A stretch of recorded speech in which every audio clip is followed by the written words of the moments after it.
محترم حضرات، قابل صد احترام معزز سامعین،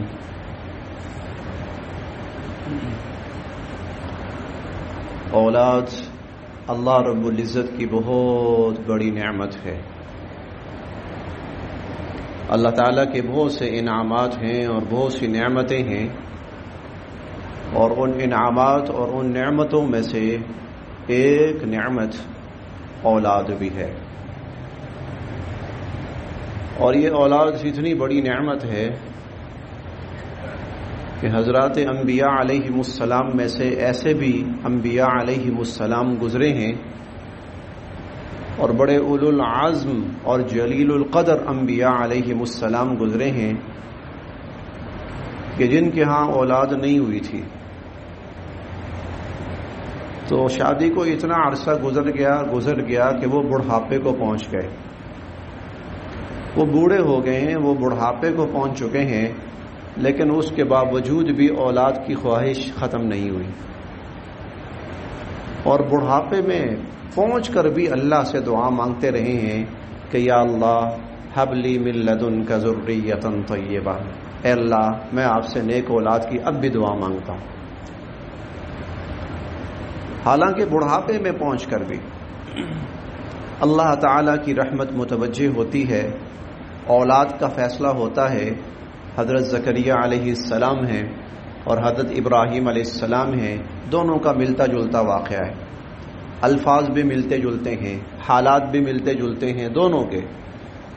تو جب اللہ تعالیٰ کی طرف سے اولاد کا فیصلہ ہو جاتا ہے اور فرشتہ آ کر اولاد کی بشارت اور خوشخبری سناتا ہے، تو حیران ہو کے کہتے ہیں کہ انا یکون لی غلام، مجھے خوشخبری دینے آئے ہو کہ میرے ہاں اولاد ہوگی، وہ کیسے ہو سکتا ہے؟ انا یکون لی غلام وقد بلغنی الکبر، میں تو بڑھاپے کی انتہا کو پہنچ چکا ہوں، وامراتی عاقر، بیوی اس قدر بیمار ہے کہ اولاد کا ہونا ممکن ہی نہیں ہے، تو کس چیز کی تم مجھے بشارت اور خوشخبری دے رہے ہو؟ قال کذالک، فرشتہ کہتا ہے بس اللہ کا فیصلہ ہو چکا ہے۔ تو یعنی عمر کے اس حصے کو پہنچ چکے ہیں کہ بظاہر لگتا ہے کہ اب اولاد کا ہونا ممکن نہیں ہے، لیکن دعا اب بھی چل رہی ہے، یا اللہ اولاد دے دے، یا اللہ اولاد عطا فرما دے۔ تو اولاد کا ملنا یہ اللہ رب العزت کی طرف سے بہت بڑی نعمت ہے، لیکن اولاد کا نیک اور صالح ہونا، اولاد کا اچھا ہونا، اولاد کا فرما بردار ہونا، اولاد کا نیک ہونا، یہ اس سے بھی بڑی نعمت ہے، یہ اس سے بھی بڑا انعام ہے۔ ورنہ یہی انسان جو اولاد کی دعائیں مانگتا ہے، پھر یہی انسان اولاد کی موت کی دعائیں مانگتا ہے، پھر اولاد کے مرنے کی دعا کرتا ہے۔ یہ اگر اولاد نیک نہ ہو، اولاد اچھی نہ ہو، اولاد صالح نہ ہو، تو اولاد کا ہونا یہ تو انسان کے بس میں نہیں ہے، یہ انسان کے بس میں نہیں ہے، یہ تو خالصتاً اللہ رب العزت کا فیصلہ ہے۔ اولاد عطا فرمائیں گے اللہ تعالیٰ عطا فرمائیں گے، نہیں عطا فرمائیں گے تو بھی اللہ کا فیصلہ ہے۔ یہب لمن یشاء اناثا، جسے چاہتا ہے بیٹیاں دیتا ہے، ویہب لمن یشاء الذکور، جسے چاہتا ہے بیٹے دیتا ہے، او یزوجہم ذکرانا واناثا، جسے چاہتا ہے بیٹے بیٹیاں دونوں دیتا ہے، ویجعل من یشاء عقیما، اور جسے وہ چاہتا ہے محروم بھی رکھتا ہے، نہیں ہوتی اولاد، یہ بھی اس مالک کا ہی فیصلہ ہوتا ہے۔ تو اولاد کا ہونا یا نہ ہونا، اولاد کا لڑکا ہونا یا لڑکی ہونا، یہ تو اللہ کے فیصلے ہیں، اس میں انسان کا اختیار نہیں ہے۔ ہاں اولاد بھلائی کی طرف جائے، نیکی کی طرف جائے، خیر کی طرف جائے، اچھے راستے کی طرف جائے، فرما بردار بنے، نیک بنے، ہاں اس میں انسان کا کردار ہے، اس میں انسان کا کردار ہے۔ اسی لیے پھر انسان کو پابند کیا گیا ہے کہ وہ اپنی اولاد کی اچھی تربیت کرے، ان کو خیر کے راستے کی طرف لے کے چلے، ان کو بھلائی کے راستے کی طرف، یہ انسان پر ذمہ داری ڈالی گئی ہے۔ اسی لیے حضور علیہ الصلوۃ والسلام فرماتے ہیں کہ ما نحل والد ولدہ افضل من ادب حسن، کوئی والد یا والدین اپنی اولاد کی اچھی تربیت کریں، اولاد کی اچھی تربیت کریں، اس سے اچھا تحفہ اور انعام والدین کی طرف سے ہو ہی نہیں سکتا اولاد کے لیے۔ یہ سب سے بڑا تحفہ ہے والدین کی طرف سے کہ وہ اولاد کو اچھا بنائیں اور ان کی اچھی تربیت کریں۔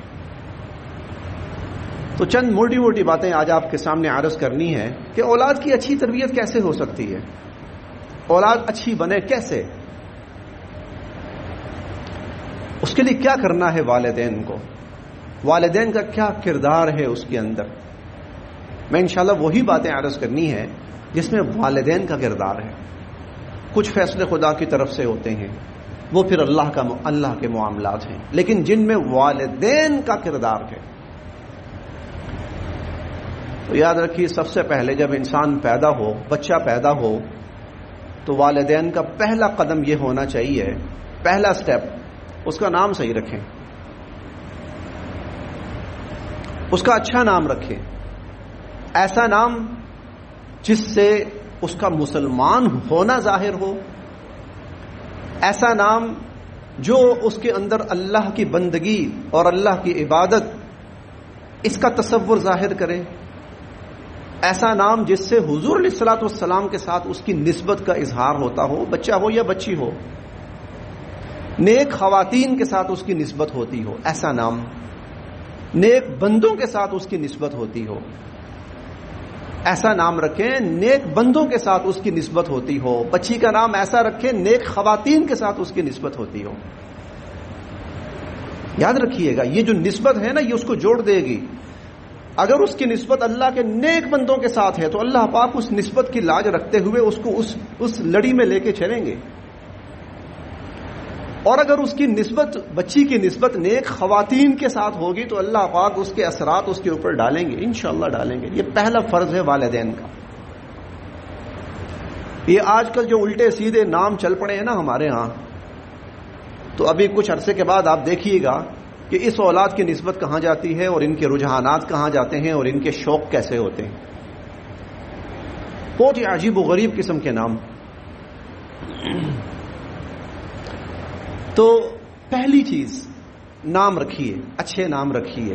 چلیں اولاد کے نام کے حوالے سے میں 3 اصول آپ کے سامنے عرض کرتا ہوں۔ یہ بڑے اچھے، خوبصورت اور پاکیزہ اصول ہیں۔ اولاد کا جب بھی نام رکھیں تو ان اصولوں میں سے کوئی اصول اپنا لیں۔ یا تو اولاد کا نام رکھیں ایسا جس کے اندر ہا میم دال آ رہا ہو، ہا میم دال، حمد ہے نا، حمد، اس سے جو نام بنتے ہیں، مثال کے طور پر حامد رکھ دیجئے، محمود رکھ دیجئے، احمد رکھ دیجئے، حماد رکھ دیجئے، یہ پسندیدہ ہیں۔ حضور علیہ الصلوۃ والسلام کے کئی نام اسی حمد سے ہیں۔ آپ کا ایک نام ہے احمد، قرآن کریم کے اندر آتا ہے، اسی سے ہے۔ آپ کا ایک نام ہے جو اصل آپ کا نام ہے محمد، یہ 2 آپ کے ذاتی نام ہیں، یہ بھی قرآن کریم کے اندر آتا ہے، یہ بھی اسی حمد سے ہے۔ احمد بھی ہے اور محمود بھی آپ کا صفاتی نام ہے، محمود، یہ بھی اسی حمد سے ہے۔ تو ایسا نام جو ہا میم دال سے بنتا ہو، احمد، محمود، حامد، حماد، عبد الحمید، اس قسم کے نام یا یہ رکھ لیں، بہترین نام ہے، چنے ہوئے نام ہے، پسندیدہ نام ہے۔ یا پھر نام رکھیے عین با دال، اس سے عبد، عبد جس میں اللہ کی عبدیت اور اللہ کی بندگی اس کا تصور پیدا ہوتا ہے، جیسے عابد، جیسے عباد، جیسے عبداللہ، جیسے عبید اللہ، جیسے عباد اللہ، اور بھی اس سے آپ نکل آئیں گے نام۔ لیکن عین با دال، عبد، جس میں اللہ کی بندگی کا کانسیپٹ پایا جاتا ہے، یہ نام منتخب کر لیجئے۔ تیسرا جو ہے وہ ہے ہا سین نون، اس سے جو نام بنتے ہیں حسن، ہا سین نون حسن، اس سے جو نام بنتے ہیں، خوبصورتی کے معنی میں، خوبصورتی کے معنی میں، دونوں معنی میں آتے ہیں، خوبصورت بھی اور خوبصیرت بھی۔ چنانچہ حضور علیہ الصلوۃ والسلام نے اپنے نواسوں کے لیے یہی نام پسند فرمائے، حسن، حسین، محسن، یہ اپنے نواسوں کے لیے حضور علیہ الصلوۃ والسلام نے نام، یعنی یوں سمجھ لیجیے اپنی اولاد کے لیے پسند فرمائے۔ حسن رکھ لیجئے، حسین رکھ لیجئے، احسن رکھ لیجئے، محسن رکھ لیجئے، حسنین رکھ لیجئے، حسان رکھ لیجئے، یہ اس سے ملتے جلتے اور بھی آپ کو نام مل جائیں گے۔ تو والدین کی پہلی ذمہ داری یہ ہے وہ جب نام رکھیں نا تو ایسا نام رکھیں کہ جس نام کے اندر خوبی، خیر، بھلائی، نیکی والا تصور ہو، نہ کہ زمانے کے مروجہ بگڑے ہوئے تصور اس کے اندر آئیں۔ اسی لیے سب سے پہلے حضور علیہ الصلوۃ والسلام کی عادت مبارکہ تھی کہ اگر آپ کے پاس کوئی آتا اور کوئی بچہ پیدا ہوتا اور اس کا نام اگر آپ مناسب نہ سمجھتے آپ تبدیل فرما دیتے تھے، حتیٰ کہ جو صحابہ کرام ایمان لائے تھے اور ایمان سے پہلے ان کے جو نام جو حضور کو پسند نہیں آئے آپ نے وہ بھی نام تبدیل فرما دیے ان کے۔ آپ اس سے بڑی کیا مثال دوں، آپ کا نواسا، بڑا نواسا پیدا ہوا، حضرت علی رضی اللہ تعالیٰ عنہ اپنے بیٹے کو اٹھائے لائے، اللہ کے نبی، اللہ نے اولاد دی ہے، میرا بیٹا آپ کا نواسا، علی کیا نام رکھا ہے؟ حرب نام رکھا ہے، آپ نے فرمایا نہیں، حسن، یہ حسن ہے۔ پھر کچھ عرصے کے بعد دوسرے بیٹے پیدا ہوئے تو آپ نے فرمایا کہ علی کیا نام رکھا؟ کہ حرب۔ اصل میں حضرت علی رضی اللہ عنہ بڑے شجاع، جنگجو، بہادر، لڑنے والے، مجاہد، تو حرب کا مطلب ہوتا ہے جنگجو، لڑنے والا، تو وہ اسی نسبت سے کہ میرا جس طرح میں شجاع ہوں، میں بہادر ہوں، جنگجو ہوں، حیدر کرار، تو میرا بیٹا بھی نام سے جنگجو اور بہادر پہچانا جائے، تو اچھی بات تھی، بڑی اچھی بات تھی، بڑی اچھی سوچ تھی۔ لیکن حضور علیہ الصلوۃ والسلام نے فرمایا نہیں، حرب نہیں ہے، یہ حسین ہے۔ پھر تیسرا ہوا، آپ نے فرمایا اس کا نام محسن رکھو۔ یہ حضور علیہ الصلوۃ والسلام نے یہ نام پسند فرمائے، تبدیل کر کے یہ نام رکھوائے، اور پھر فرمایا کہ وہ ہارون علیہ السلام کے بیٹے تھے، شبر، شبیر اور مشبر، ان کے ناموں پر میں نے یہ نام رکھے، ان کے ناموں پر یہ نام میں نے رکھے ہیں۔ تو پہلی جو چیز ہے وہ اچھا نام بچے کا، والدین کی پہلی ذمہ داری کہ وہ اولاد کا جو نام ہے اس کو اچھا نام رکھیں۔ دوسری ذمہ داری والدین کی، یہ بہت بڑی بات میں عرض کرنے لگا ہوں، بہت مشکل بھی ہوتی جا رہی ہے اور ہم اس لحاظ سے بے فکر بھی ہوتے جا رہے ہیں، وہ یہ ہے کہ اولاد کو 100% حلال کھلانا ہے، حرام نہیں کھلانا۔ اولاد کے پیٹ میں حلال جانا چاہیے، حرام نہیں جانا چاہیے۔ حلال سے حلال نکلے گا، حرام سے حرام نکلے گا، حلال سے حلال نکلے گا، حرام سے حرام نکلے گا۔ جن اولادوں کی تربیت حلال پہ ہوئی ہوگی، ان کے وجود کے اندر حلال گیا ہوگا، ان کے اندر اچھی عادات، اچھی صفات خود پیدا ہوں گی۔ آپ اس کا اندازہ اس بات سے لگائیں، اللہ تعالیٰ قرآن کریم میں انبیاء علیہ السلام کو مخاطب فرما رہے ہیں، عام انسانوں کو نہیں، انبیاء علیہ السلام۔ بہت عجیب بات ہے، انبیاء علیہ السلام، یا ایھا الرسل۔ اچھا، انبیاء علیہ السلام میں بھی جو رسول ہوتے ہیں نا، ان کا رتبہ تھوڑا سا اور بلند ہوتا ہے، تو انبیاء علیہ السلام میں بھی جو رسول ہیں ان کو مخاطب کر کے فرمایا، یا ایھا الرسل کلوا من الطیبات، کلوا من الطیبات، تمہارے منہ میں جانے والا ہر لقمہ حلال اور پاک ہونا چاہیے۔ نتیجہ کیا نکلے گا؟ وَاعْمَلُوا صَالِحًا، جب تمہارے وجود کے اندر 100% حلال ہی حلال جائے گا تو پھر وَاعْمَلُوا صَالِحًا، پھر جو تمہارے اندر سے اعمال نکلیں گے وہ بھی خیر اور نیک ہی ہوں گے۔ پھر یہی بات اللہ رب العزت نے ایمان والوں کو فرمائی، یا ایھا الذین آمنوا کلوا من الطیبات واعملوا صالحا، اے ایمان والو اپنے اندر، تمہارے وجود کے اندر جانے والا لقمہ، ایک ایک لقمہ، ایک ایک گھون وہ حلال کا ہونا چاہیے، اور جب اندر 100% حلال جائے گا تو واعملوا صالحا، تو آگے سے پھر جو اعمال نکلیں گے وہ بھی حلال نکلیں گے۔ حرام کھلانے والا اپنی اولاد سے اگر یہ توقع رکھے کہ یہ میری فرما برداری کرے گی اور نیک بنے گی، تو اللہ کی ذات قادر تو ہے، اس کی قدرت سے تو کچھ بھی بعید نہیں ہے، لیکن اس کی توقع فضول ہے۔ ہو سکتا ہے کہ یہ بیٹا کل اپنے باپ کو جوتیاں مارے، عین ممکن ہے، عین ممکن ہے، عین ممکن ہے کہ وہ دھکے دے کر باپ کو گھر سے نکال دے۔ یہ حرام کام ہے نا، کیوں؟ اس لیے کہ اس کے اندر حرام گیا تو حرام نکلے گا۔ یہ ہمارا پڑوسی ملک ہے افغانستان، یہاں پر ایک حکمران رہے ہیں، ان کا نام تھا امیر عبد الرحمان خان۔ یہ 1880 سے لے کر 1901 تک 20-21 سال تقریباً یہ افغانستان کے حکمران رہے ہیں، امیر عبد الرحمان خان، اور اس دوران یہ انگریزوں کے خلاف جہاد بھی کرتے رہے ہیں۔ تو انہوں نے ایک فوج بھیجی اپنے بیٹے کی کمانڈ میں، بیٹے کو کمانڈر بنا کر بھیجا، جاؤ انگریز کے خلاف فلاں جگہ پر جھڑپ ہے، ایک لڑائی ہے۔ چلا گیا بیٹا فوج لے کر۔ 2-4 دن کے بعد کی بات ہے، یہ گھر میں آئے تو بہت پریشان، بیوی بہت نیک اللہ والی خاتون تھی۔ اس نے پوچھا کیا بات ہے، بڑے پریشان سے ہیں آپ، خیریت ہے؟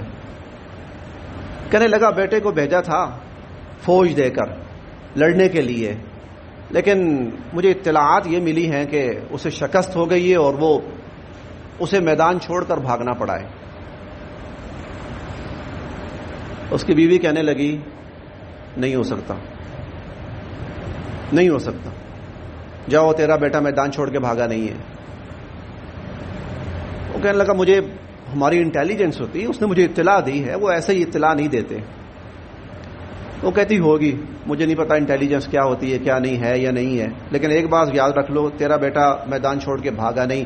اگر تم مجھے یہ کہے نا کہ تیرا بیٹا یا میرا بیٹا لڑتا ہوا شہید ہو گیا ہے تو میں ماننے کو تیار ہوں، شہید ہو گیا ہوگا، لیکن میدان چھوڑ کے بھاگا ہے، یہ بات نہیں، یہ جھوٹ ہے۔ اس نے سوچا ماں ہے، ماں کی ممتا ہوتی ہے، ماں اپنی ممتا کے اندر یہ نہیں سوچ سکتی کہ میرا بیٹا ایسا ہوگا، لیکن چلو چھوڑو، اسے بحث نہیں کرنی، چلا گیا وہ۔ 1 آدھ دن کے بعد پتا چلا کہ نہیں، وہ اطلاع غلط تھی، وہ بیٹا دشمن کے خلاف لڑتا رہا اور اللہ نے اس کو فتح دی اور وہ فاتح بن کے آ رہا ہے۔ گھر واپس آیا بڑا خوش، بیوی نے کہا آج تو خلاف معمول مزاج خوش ہے، کیا بات ہے؟ کہا نہیں، وہ پہلی اطلاع جو تھی نا وہ غلط تھی، اللہ نے میرے بیٹے کو فتح دی ہے اور وہ جس محاذ پہ بھیجا تھا وہاں سے فتح یاب ہو کر واپس آ رہا ہے۔ کہنے لگی میں نے پہلے ہی کہا تھا، میں نے پہلے ہی کہا تھا۔ کہنے لگا اچھا مجھے ایک بات تو بتاؤ، یہ تم نے اتنی بڑی بات کیسے کر دی کہ وہ شہید تو ہو سکتا ہے لیکن میدان چھوڑ کے بھاگنے والا نہیں ہے، یہ اطلاع غلط ہے، جس نے بھی دی ہے غلط ہے۔ وہ کہنے لگی چھوڑو اس بات کو، چھوڑو، میرا بیٹا میں جانتی ہوں اس کو۔ کہا نہیں مجھے بتاؤ نا، اتنی بڑی بات تم نے کر دی ہے، میری انٹیلیجنس فیل ہو گئی ہے یہاں پر، اور تو ایک گھر کے اندر بیٹھی ہوئی گھر کی عورت ہے اور تیری بات صحیح ثابت ہو رہی ہے۔ وہ کہنے لگے اچھا بات یہ ہے، جب یہ پیدا ہوا تھا نا، بلکہ میرے پیٹ میں آیا تھا، تو میں نے ایک بات سوچی تھی، حرام تو اللہ نے ویسے بھی ہمیں بچایا ہوا ہے، ہم حرام نہیں کھاتے، لیکن میں نے سوچا تھا کہ حرام چھوڑ کے کوئی مشتبہ چیز بھی ہوگی نا، مشتبہ، میں وہ بھی اپنے وجود میں نہیں آنے دوں گی، اپنے پیٹ میں نہیں جانے دوں گی۔ کیوں؟ کیونکہ میرے بچے کی پرورش اسی سے ہوگی جو میں کھاؤں گی، تو میں حرام کھاؤں گی تو میرے بیٹے کی پرورش حرام سے ہوگی اور اس کا جو وجود بنے گا حرام سے بنے گا، کیونکہ اس کا وجود تو میرے خون سے بن رہا ہے، تو میرے خون کے اندر تو حرام چلا گیا یا مشتبہ چلا گیا۔ اور پھر جب یہ پیدا ہوا، اس کے بعد جب تک یہ میرا دودھ پیتا رہا ہے تو میں نے حرام درکنار مشتبہ چیز بھی اپنے اندر نہیں آنے دی، کیونکہ بہرحال دودھ تو میرا ہی جائے گا اس کے اندر، اس دودھ سے یہ پروان چڑھے گا، تو میں نے پیدا ہونے کے جو مراحل تھے، اس کے بعد دودھ پلانے کے جو مراحل تھے، ان تمام کے اندر اس کو 100% حلال کھلایا ہے. پھر کہنے لگی اب سنو اگلی بات، وہ بھی اس نے سنی، ہم بھی سنے. وہ کہنے لگی کہ جو حلال ہوتا ہے نا، حلال، اس سے انسان کے اندر ہمت، شجاعت، بہادری، مردانگی پیدا ہوتی ہے. اور جو حرام ہوتا ہے نا، اس سے انسان کے اندر بزدلی، سرکشی، بغاوت، یہ چیزیں پیدا ہوتی ہیں. میں نے اپنے بچے کو پروان چڑھایا ہے 100% حلال سے. یہ کیسے ہو سکتا ہے کہ جو حلال سے پلا ہے، حلال پہ جوان ہوا ہے، تو یہ کیسے ہو سکتا ہے کہ وہ بزدلی کرے اور میدان چھوڑ کے بھاگا ہے؟ شہید ہو سکتا تھا. ہماری اولاد وہی کرے گی جو ہم جس لقمے پر، جس کھانے پر، جس پینے پر ہم اس کو پروان چڑھائیں گے. اس کے اندر حرام ڈالتے جائیں، آپ چند عرصے، کچھ عرصے کے بعد دیکھیں اندر سے حرام نکل رہا ہے. اولاد کی تربیت کے اندر سب سے بڑا اصول حضرت حسن رضی اللہ تعالی عنہ نے ایک دفعہ ایک کھجور اٹھائی اور منہ میں ڈال لی. یہ کھجور کون سی تھی؟ حضور علیہ الصلوۃ والسلام کے پاس صدقے کی کھجوریں آئی تھیں، آپ نے تقسیم فرمائی. وہ اتفاق کی بات کہ ایک کھجور جو تقسیم فرما رہے تھے تو ایک کھجور کہیں زمین پر گری. حسن رضی اللہ عنہ آئے، بچے ہیں، 4-5 سال کا بچہ، اسے تو یہی ہوتا ہے جو بھی چیز کھانے کی ملی منہ میں ڈالنی. تو انہوں نے اٹھا کر منہ میں ڈالی تو حضور علیہ الصلوۃ والسلام کی نظر پڑی، فوراً فرمایا نکالو، نکالو. پھر آپ نے انگلی ڈال کر اندر سے نکالی، انگلی ڈال کر باقاعدہ حضور علیہ الصلوۃ والسلام نے ان کے منہ سے نکالی اور فرمایا ہمارے لیے صدقہ حرام ہے، ہمارے لیے صدقہ حرام ہے. تو اس پاک وجود کے اندر حرام کیوں اندر جائے؟ اس قدر اہتمام فرمایا نبی کریم صلی اللہ علیہ وسلم نے. دوسری بڑی صفت والدین کے لیے، دوسری بڑی، اپنی اولاد کی تربیت کرنی ہے، حلال، 100% حلال. اپنی کوشش کی حد تک فاقہ کروا لیں، روزہ رکھوا لیں، حرام نہ کھلائیں. حضور علیہ الصلوۃ والسلام کا ایک فرمان سن لیں، کل لحم غذی بالحرام، ہر وہ وجود جو حرام پہ پلا، کانت النار اولا بہ، اس کے لائق صرف جہنم کی آگ ہے، اس کے لائق صرف جہنم کی آگ ہے. اولاد کی تھوڑے سے چسکے کی خاطر، عیاشی کی خاطر کہیں ان کو حرام پہ نہ لائیے، ان کے وجود میں حرام نہ ڈالیے، ان کو حرام نہ کھلائیے، ورنہ حرام نکلے گا. حضور علیہ الصلوۃ والسلام نے اتنا اہتمام فرمایا. ایک دن حضرت بلال رضی اللہ عنہ دودھ لائے، آپ نے چند گھونٹ پی لیے، احساس ہوا کہ نہیں کچھ ٹھیک نہیں ہے. ہاں، نبی کا مزاج اتنا نیک ہوتا ہے، اس کا وجود اتنا نیک ہوتا ہے کہ اگر کوئی ایسی چیز اس کے وجود تک آتی ہے جس کے اندر کہیں کچھ ناجائز کا کہیں پہلو ہو، نبی کا وجود اس کو باخبر کر دیتا ہے کہ یہ چیز اندر جانے کے لائق نہیں. بلال رضی اللہ عنہ کو بلایا، بلال یہ کہاں سے آئے؟ تو انہوں نے کوئی ایسی چیز بتائی کہ جو شاید تھوڑا سا مشتبہ سا تھا. آپ نے فوراً اپنے حلق کے اندر انگلیاں ڈالی، بار بار ڈال کر آپ نے وہ دودھ باہر نکالا. یہ نہیں کہ چلو کھا لیا کوئی بات نہیں، اب تو جو ہونا تو ہو گیا، نہیں، انگلیاں ڈال کر حضور علیہ الصلوۃ والسلام نے وہ اندر سے باہر نکالا. حلال. خود بھی، اپنی اولاد کو بھی توقع رکھیں، پھر نیکی کی ضرور رکھیں. پھر اگر وہ اولاد برائی کرے تو سوچیں کہ جب حلال پہ پلا ہے تو پھر برائی کہاں سے آئی اس کے اندر، پھر سرکشی کہاں سے آئی، پھر بغاوت کہاں سے آئی، پھر نافرمانی کہاں سے آئی اس کے اندر، پھر ضرور سوچیں. حلال، انشاءاللہ اس کے اندر خیر آئے گی، بھلائی آئے گی، خیر کے اعمال اس سے برآمد ہوں گے، صادر ہوں گے. یہ 2 باتیں ہو گئیں اولاد کی تربیت کے حوالے سے. پہلی، نام رکھیں صحیح، اچھا، پیارا، خوبصورت، جس کی نسبت اللہ کے نیک بندوں کے ساتھ ہو. ایسا نام نہ رکھیں کہ جس کی نسبت کہیں شیطان کی طرف جاتی ہو، جس کی نسبت کہیں برے لوگوں کی طرف جاتی ہو. ایسے نام نہ رکھیں.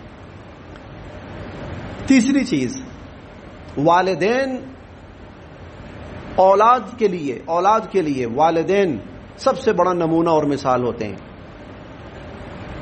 دیکھیں، ہمارا ایمان ہے کہ ساری انسانیت کے لیے سب سے بڑی مثال پیغمبر دو عالم صلی اللہ علیہ وسلم کی ذات ہے۔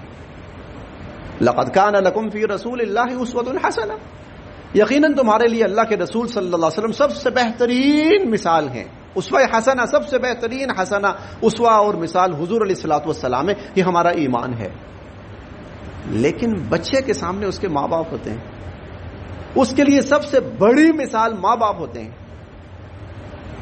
وہ ماں باپ کو جو کرتا دیکھیں گے وہ کریں گے۔ ماں باپ کو ڈانس کرتا ہوا دیکھیں گے تو بچہ ڈانس کرے گا، ماں باپ کو نماز پڑھتے دیکھیں گے تو بچہ نماز پڑھے گا۔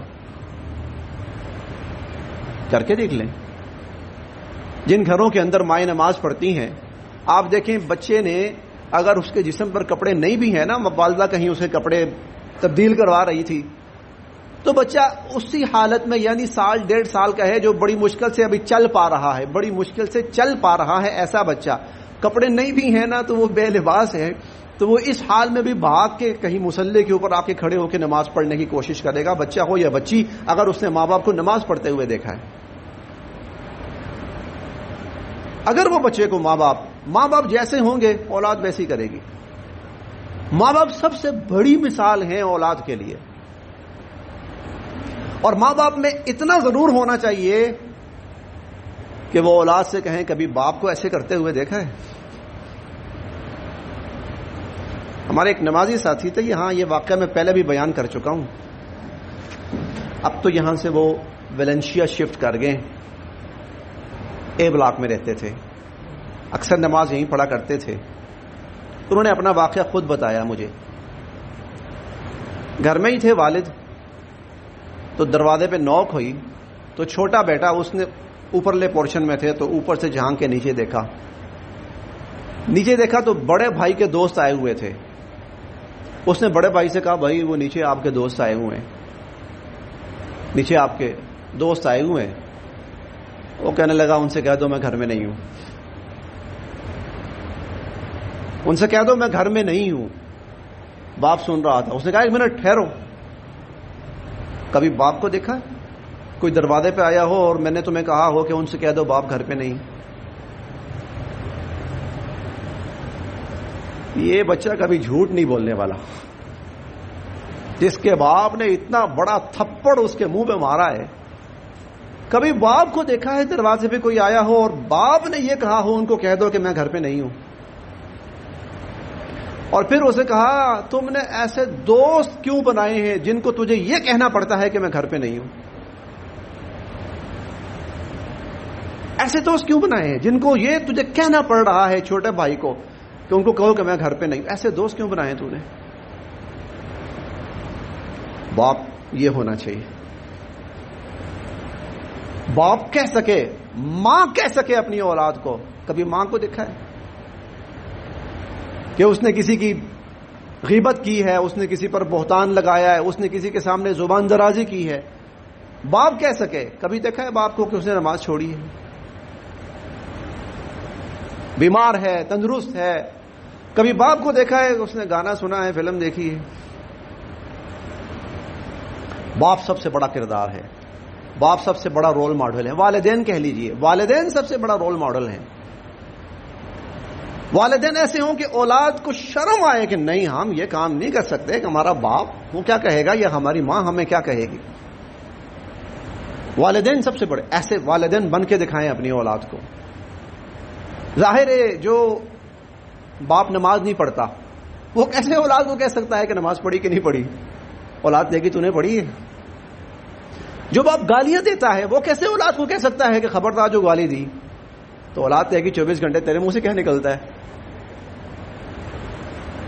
جو رشوت لیتا ہے وہ اپنی اولاد کو کہہ سکتا ہے خبردار جو رشوت لی حرام ہے؟ تو اولاد کہے گی نا پچھلے 30 سال سے تم کیا لے رہے ہو، کیا کھا رہے ہو؟ باپ سب سے بڑا رول ماڈل ہے اولاد کے لیے، سب سے بڑی مثال ہے، سب سے بڑا اسوہ ہے۔ وہ ایسا بن کے دکھائے کہ کسی بھی موقع پہ اولاد کو کہہ سکے۔ باپ کو دیکھا ہے کبھی، ماں کو دیکھا ہے کبھی یہ کرتے ہوئے؟ پھر پھر تمہیں کیسے ضرورت ہوئی اس کام کی؟ اور وہ باپ کہہ بھی سکتا ہے جو ایسا ہو. یہ جو ہم نہیں کہہ پاتے نا، یہ اس لیے نہیں کہہ پاتے کہ ہم خود ایسے نہیں ہیں. ہم وہ باپ نہیں بن سکے جو اولاد کو کہیں کہ تو نے باپ کو کبھی ایسا کرتے ہوئے دیکھا ہے؟ تو نے باپ کو کبھی جھوٹ بولتے دیکھا ہے؟ تو نے باپ کو کبھی گالی دیتے دیکھی ہے؟ یا ماں کو کبھی تم نے جھوٹ بولتے دیکھا ہے؟ 3 اصول آپ کے سامنے عرض کر دی اولاد کی تربیت کے حوالے سے. اولاد ضرور انسان بنے گی، ضرور نیک بنے گی، ضرور اچھی بنے گی. یہ تین بنیاد اصول میں نے آپ کے سامنے ابھی صرف 3 عرض کیے ہیں، انشاءاللہ باقی بھی عرض کروں گا. تو پہلا یہ ہے کہ اپنی اولاد کے نام صحیح رکھیں، جن میں نیکی کی نسبت ہو، جن میں اللہ کی بندگی کی نسبت ہو، جن میں نبی کریم صلی اللہ علیہ وسلم کی نسبت ہو، جن میں خیر اور بھلائی کی نسبت ہو اور نیک لوگوں کے ساتھ نسبت ہو. اپنی اولاد کے ایسے نام رکھیں. اور دوسرا یہ ہے کہ اپنی اولاد کو حلال کھلائیں، 100% حلال کھلائیں، حرام نہ جانے دیں اس کے اندر. اور تیسرا یہ ہے کہ اپنی اولاد کے سامنے ایسا ماڈل بن کے رہیں کہ اولاد آپ کو دیکھ کر خود خیر کے اور نیکی اور بھلائی کے عمل کی طرف راغب ہو اور متوجہ ہو. اللہ تعالی ہم سب کے لیے عمل کی راہیں